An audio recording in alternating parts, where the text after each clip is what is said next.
बिस्मिल्लाहिर्रहमानिर्रहीम। मैं हूं प्रोफेसर शिराज सागर और आप देख रहे हैं मेरा चैनल गुफ्तार एकेडमी। अजीज तलबा, आज एक बार फिर 11वीं जमात के उर्दू के सिलेबस में मौजूद मोमिन खान मोमिन की पहली गजल को पढ़ेंगे। इससे पहले एक लेक्चर हम इस गजल पर दे चुके हैं जिसमें पहले 3 अशार की तशरीह की गई थी। अगर आपने वो लेक्चर नहीं देखा तो इस वीडियो की डिस्क्रिप्शन में उसका लिंक मौजूद है। और अगले 3 अशार की तशरीह आज के दूसरे लेक्चर में करेंगे। तो आइए पढ़ते हैं शेर नंबर 4, जो कि बहुत अहम शेर है। तुम मेरे पास होते हो गोया, जब कोई दूसरा नहीं होता। इसका मफहूम यह है कि ए मेरे महबूब, जब मेरे पास कोई दूसरा मौजूद नहीं होता तो आलम तसव्वुर में तुम मेरे पास होते हो। सबसे अहम बात कि ये शेर सहले मुमतना की उम्दा मिसाल है। अजीज तलबा, सहले मुमतना एक शेरी इस्तिलाह है और इस इस्तिलाह के मुताबिक बज़ाहिर देखने में, पढ़ने में और सुनने में कोई शेर आसान मालूम होता है, बहुत आसान लफ्जों में, जिसका मफहूम भी आसान होता है, वो महसूस होता है। लेकिन अगर उसको बारे दिगर पढ़ें, गौर करें, फिक्र करें तो उसकी गहराई मालूम होती है। ऐसा लगता है कि शायर ने बड़ा गहरा शेर कहा है। बज़ाहिर कुछ और लग रहा है लेकिन शायर कहना कुछ और चाहता है। तो एक ऐसा शेर जो आसान लफ्जों में और आसान मफहूम में, जो बज़ाहिर बहुत ही सीधा सादा सा शेर लगता है, दर हकीकत वो गहरा शेर हो और उसके कई जाविये हों, कई उसकी परतें हों, तो हम कह सकते हैं कि ये शेर सहले मुमतना की उम्दा मिसाल है। तो शेर नंबर 4 सहले मुमतना की उम्दा मिसाल है। दूसरी बात कि ये वही शेर है जिसका जिक्र मैंने मोमिन खान मोमिन का तारुफ करवाते हुए किया था, कि जिस शेर के बारे में गालिब ने कहा था कि मोमिन, ये शेर मुझे दे दो और मेरा सारा कलाम ले लो। तो ये एक मशहूर और मारूफ वाकया है जो कि बहुत सारी कुतुब में पढ़ा जाता है, सुना जाता है कि गालिब ने मोमिन से कहा था कि मेरा सारा कलाम ले लो। अक्सर लोग इसका हवाला देते हैं और कुछ तो ये भी कहते हैं कि गालिब तो खुद बहुत बड़ा शायर था, उसकी तो अपने दीवान में इस तरह के सैकड़ों शेर मौजूद हैं, दर्जनों नहीं, सैकड़ों शेर मौजूद हैं। तो आखिर उसने ये क्यों किया? आखिर वो उसने ये क्यों कहा कि मेरा सारा दीवान ले लो और ये एक शेर मुझे दे दो? आखिर इस एक शेर में ऐसी क्या बात थी कि गालिब का पूरा दीवान जो है वो एक तरफ एक पलड़े में आ गया और दूसरे पलड़े में ये शेर आ गया? आखिर क्यों? तो बात ये है अजीज तलबा कि जो कुछ लोग या कुछ बड़े शायर, कुछ अजीम लोग, हर एक का तारीफ करने का, दाद देने का, सराहने का अंदाज मुख्तलिफ होता है। तो ये गालिब का एक अंदाज था, एक तरीका था, एक सलीका था कि वो इस तरीके से मोमिन को उन्होंने दाद दी। एक बात और भी बताता चलूं कि मोमिन और गालिब हम असर होने के साथ साथ एक ही शहर दिल्ली में रहते थे और एक दूसरे के दोस्तों में भी जाहिर मुशायरों में आते थे, शेर सुनाते थे, तो दोस्ती हो जाती है। तो दोनों हम पल्ला शायर थे, इसमें कोई शक नहीं है कि मोमिन का रंग जरा मुख्तलिफ है और गालिब का अंदाज जरा मुख्तलिफ है। गालिब जरा मुश्किल पसंद शायर थे और वक्त ने साबित किया कि गालिब सब पर गालिब थे। लेकिन मोमिन भी किसी तौर पे कम शायर नहीं थे। उनका एक अपना अंदाज था, उनकी एक अपनी सोच थी, उनका एक अपना मकाम था उस दौर में। तो मोमिन ने जब ये शेर सुनाया तो गालिब ने उनको सराहने के लिए, उनकी हौसला अफजाई के लिए, उनको दाद देने के लिए और उनकी तारीफ करने के लिए, उनकी तौसीफ करने के लिए ये जुमला कहा कि ए मोमिन, तुमने कमाल कर दिया। शायद वो इस शेर को सुनकर मुख्तलिफ कैफियत में चले गए थे, या इसके वाकई बहुत सारे जाविये भी हैं इस शेर के। एक सादा सा शेर, सादा से लफ्जों में, कि जिसके लिए जिसमें ऐसे अल्फाज हों कि जिसके लिए कोई कोई कोई डिक्शनरी ना उठानी पड़े, सादा से लफ्जों में इतनी गहरी बात करके। तो इसलिए गालिब ने अपने लफ्जों में, अपने अंदाज में मोमिन के इस शेर को सराहने के लिए जुमला कह दिया कि मेरा सारा कलाम ले लो, वरना हकीकत में कौन किसी को अपना कलाम देता है और कौन किसी से एक शेर ले लेता है, ना कोई इस तरह करता है, ना करते देखा गया। बस ये सराहने का अंदाज था। हाँ, ये कहा जा सकता है कि यकीनन इस शेर में कोई बात थी जो गालिब जैसे आला पाए के शायर को बहुत पसंद आई। तो वैसे भी गालिब जो है वो किसी आम शेर पर दाद नहीं देते थे, तो इस शेर में उनको वो चीज नजर आई तो उन्होंने दाद दी। तो आगे बढ़ते हैं, अब इसकी तशरीह की जानिब चलते हैं। तो शायर ने तन्हाई में महबूब की कुर्बत के एहसास को बयान किया है।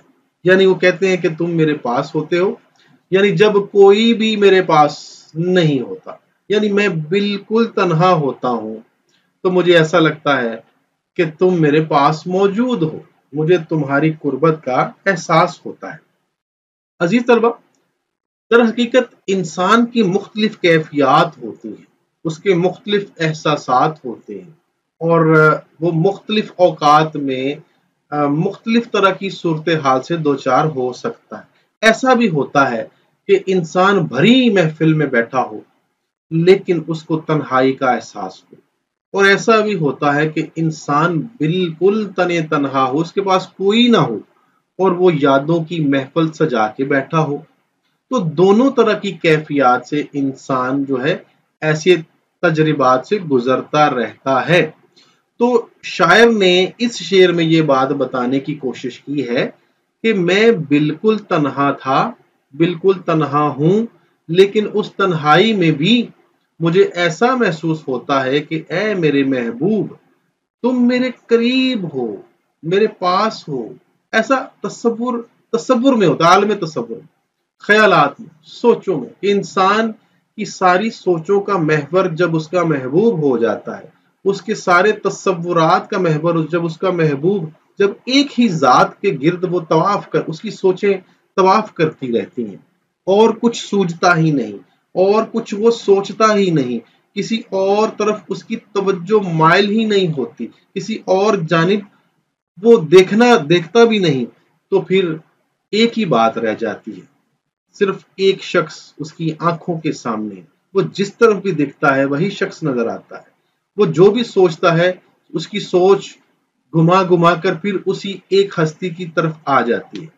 तो ऐसी सूरत में फिर और हिज्र कहाँ रह जाता है, जुदाई कहाँ मर खप जाती है, फिर सिर्फ विसाल ही होती है, फिर सिर्फ कुर्बत ही होती है। तो शायर ने अपनी तन्हाई में भी अपनी कुर्बत के एहसास को बयान करने की कोशिश की है। एक शेर देखिएगा, उनका गम, उनका तसव्वुर, उनकी याद, कट रही है जिंदगी आराम से, महशर का शेर है। एक और बड़ा उम्दा शेर, अच्छा खासा बैठे बैठे गुम हो जाता हूं, अब मैं अक्सर मैं नहीं रहता, तुम हो जाता हूं। तो एक और इसमें लफ्ज है जी गोया, इसके बारे में मैं जरूर वजाहत करना चाहूंगा। इस एक लफ्ज ने ही इसकी जो इस शेर का दर्जा जो है ना वो बढ़ा दिया, और गालिब ने शायद इस एक लफ्ज की उसका मफहूम, उसकी अदायगी, इसकी वजह से ही शायद गालिब ने ये तारीफ की। तो अजीज तलबा, लफ्ज गोया जो है ना, एक इसका मानी है गुफ्तगू करना। आपने सुना होगा कुव्वत गोयाई, यानी बोलने की ताकत, बोलने की कुव्वत, बोलने की सलाहियत भी कह सकते हैं। तो गोया से गोयाई, गोया होना, बात करना, कलाम करना, गुफ्तगू करना।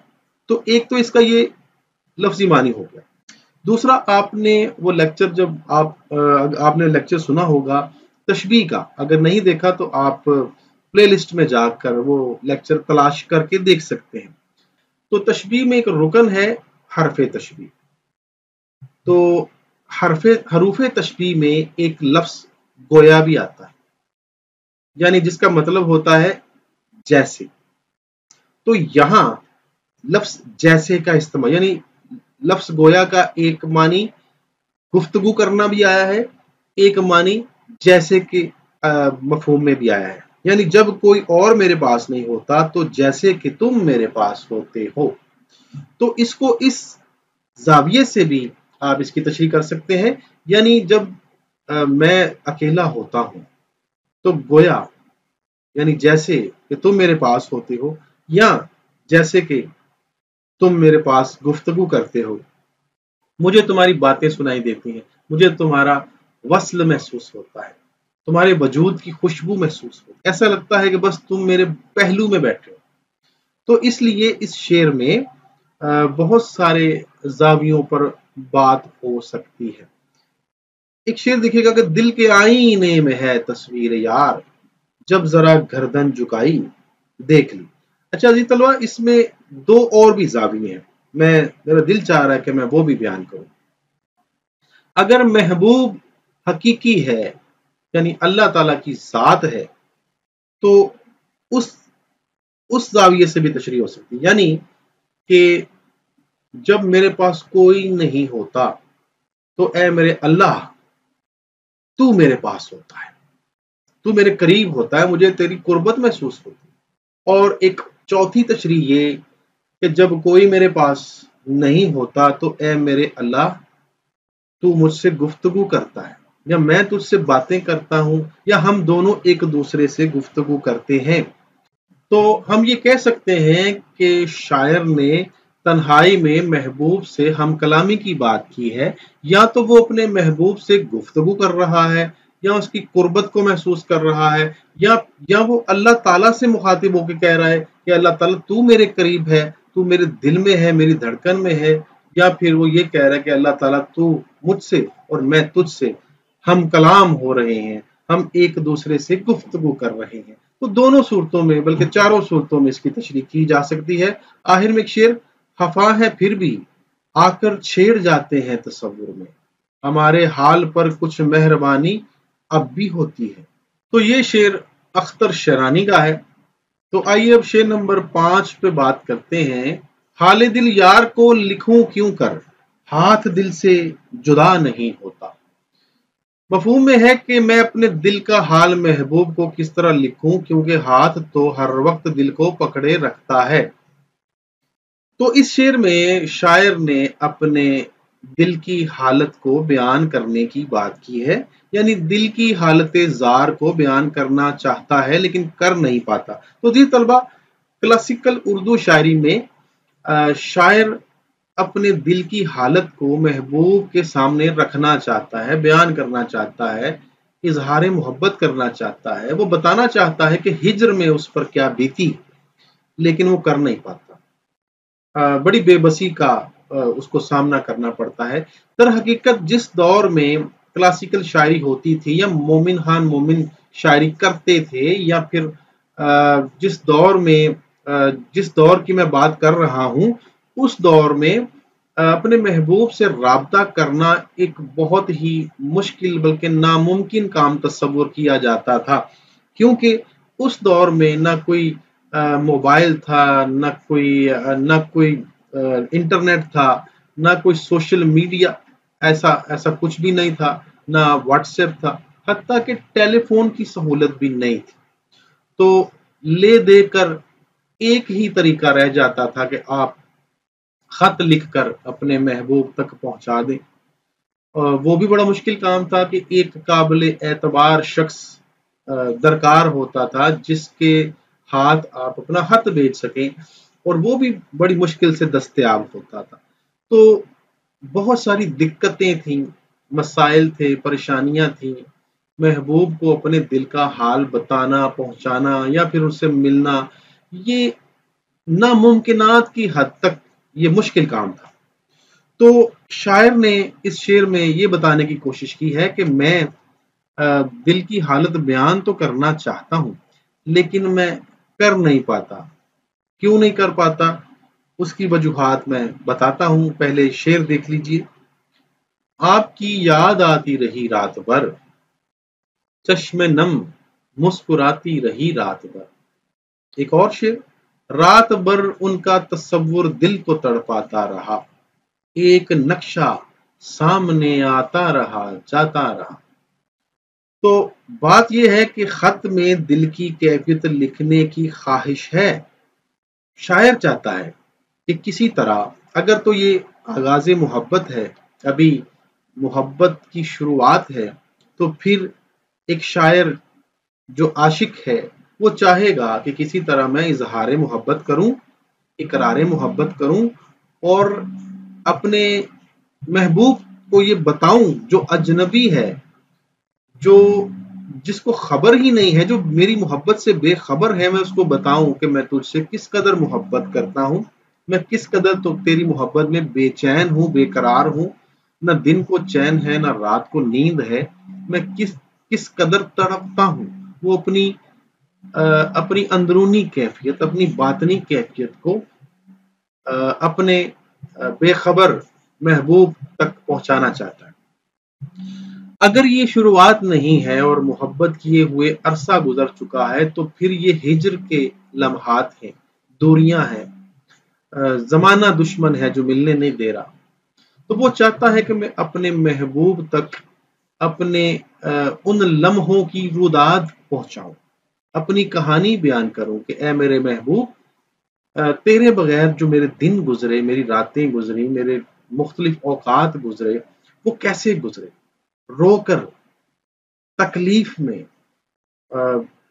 دکھ میں، آنسو بہا کر گزرے۔ تو وہ یہ ساری باتیں اس کو بتانا چاہتا ہے، لکھ کر بیان کرنا چاہتا ہے۔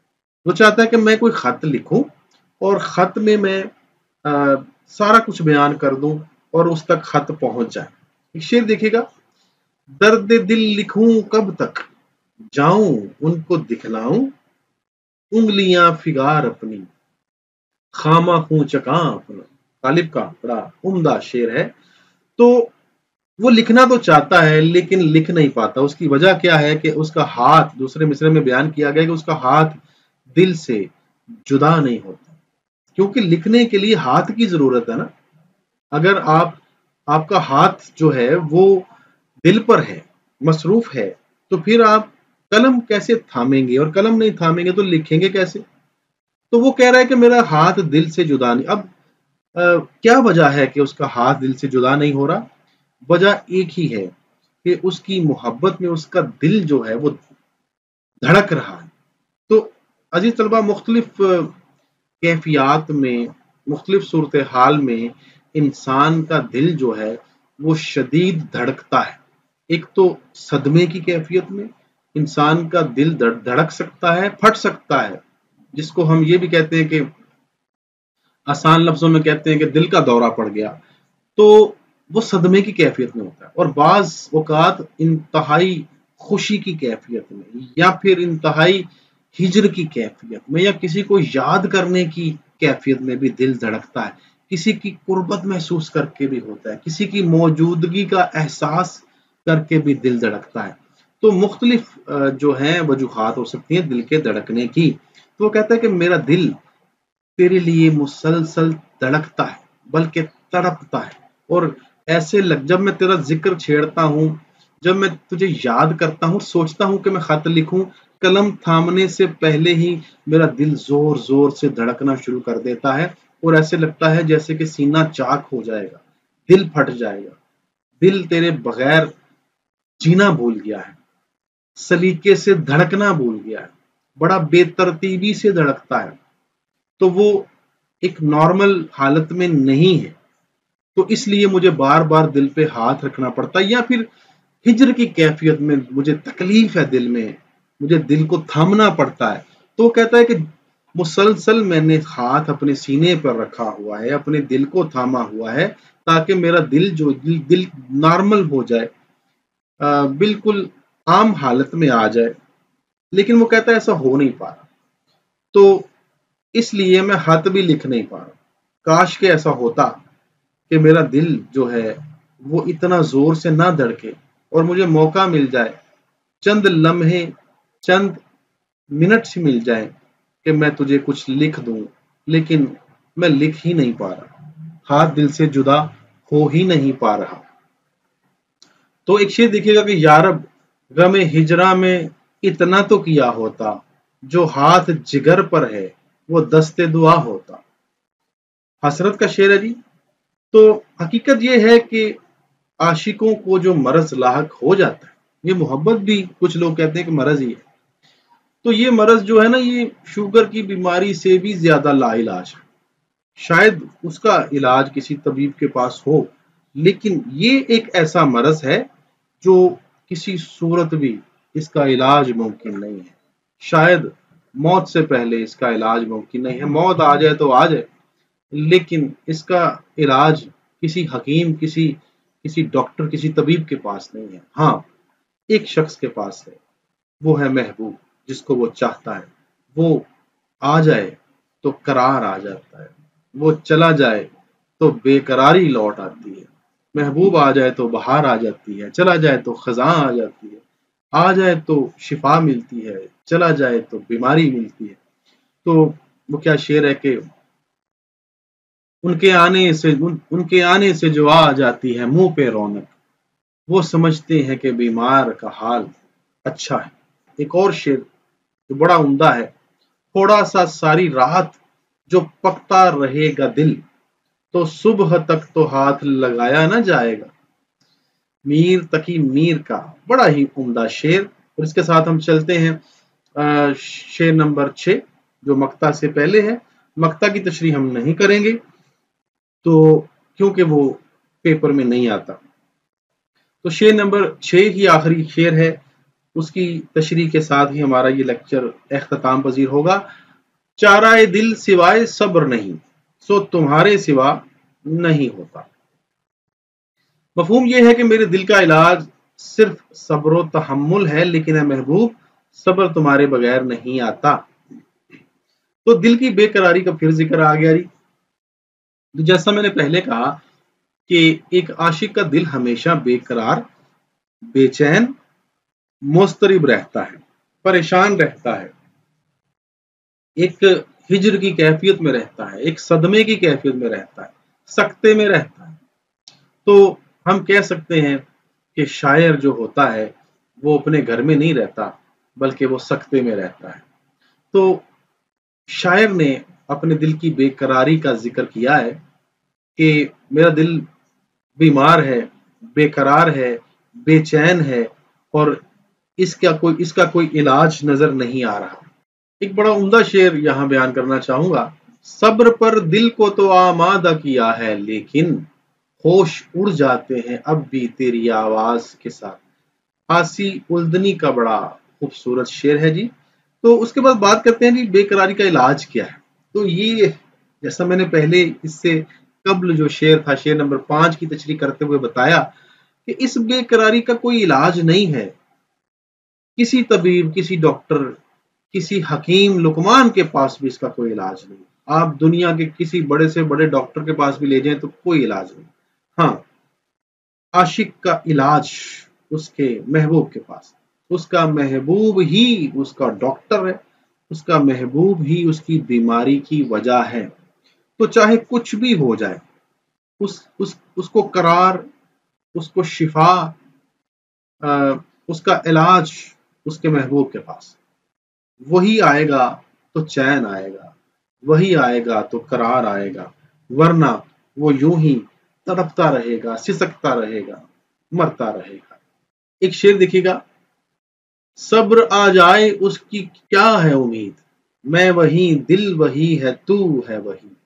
जलील मानिकपुरी का शेर। तो लोगों की आशिक को सब्र करने की तलकीन जो है वो इस शेर में बताई गई है। दरअसल शायर जब तड़पता है, सिसकता है, बिलखता है, रोता है, उसके दिल में बेकरारी होती है, तो लोग उस आशिक को सब्र की तलकीन करते। वो कहते हैं कि ए नामुराद आशिक, सब्र कर। ऐसे ही होता है जब इंसान को सदमा पहुंचता है, तकलीफ पहुंचती है, दुख पहुंचता है, कोई परेशानी, कोई गम मिलता है, तो कोई कर्ब की कैफियत होती है, तो लोग सब्र का मशवरा देते हैं, कहते हैं सब्र कीजिए, इसका इसका कोई और हल नहीं है, सब्र करो सब्र। जब किसी का कोई मर जाता है तो भी लोग यही कहते हैं कि सब्र के सिवा कोई चारा नहीं है। तो यहां भी लोगों ने شاعر کو یہ باور کروایا کہ دل کا علاج صبر کے علاوہ اور کچھ نہیں ہے۔ لیکن عاشق جو ہے نا، وہ چونکہ وہ عاشق ہے، اگر وہ لوگوں کی بات مان لے تو وہ پھر عاشق ہی نہ ہو۔ ایک شعر دیکھیے گا، عاشقی صبر طلب اور تمنا بے تاب، دل کا کیا رنگ کروں خون جگر ہونے تک۔ ایک بار پھر غالب کا بڑا ہی عمدہ شعر۔ تو شاعر کہتا ہے کہ محبوب کے بغیر صبر ناممکن۔ وہ کہتا ہے ٹھیک ہے، لوگ کہتے ہیں جی صبر آ جائے، صبر کر لو، صبر سے کام لو، صبر کے علاوہ کوئی علاج نہیں ہے، تو وہ کہتا ہے غلط ہے۔ صبر کوئی علاج نہیں ہے، صبر کوئی میڈیسن نہیں ہے، صبر کوئی، وہ کہتے ہیں نا صبر کا پھل بڑا میٹھا ہوتا ہے، وہ کہتا ہے نہیں، جھوٹ کہتے ہیں، صبر سے کچھ نہیں ہوتا۔ وہ کہتا ہے کہ میری تڑپ، میری دکھ، میرے غم، میرے کرب کا علاج، میری ہر بیماری کا علاج صرف میرے محبوب کے پاس ہے، اور محبوب کے بغیر صبر کرنا بھی ناممکن ہے۔ وہ آئے گا، قرار آئے گا، وہ آئے گا تو صبر بھی آئے گا، ورنہ کچھ نہیں ہوگا۔ تو شعر دیکھیے گا کہ صبر کی تاب نہیں جس کو وہ دل ہے میرا، رحم کا نام نہیں جس میں وہ دل ہے تیرا۔ تو عاشق براہ راست اپنے محبوب سے مخاطب ہے کہ لوگ تو کہتے ہیں کہ میرے دل کی تڑپ اور میری بیماری کا علاج صرف صبر ہے، لیکن اے میرے محبوب، میں کیا کروں، میرا علاج صرف تم ہو۔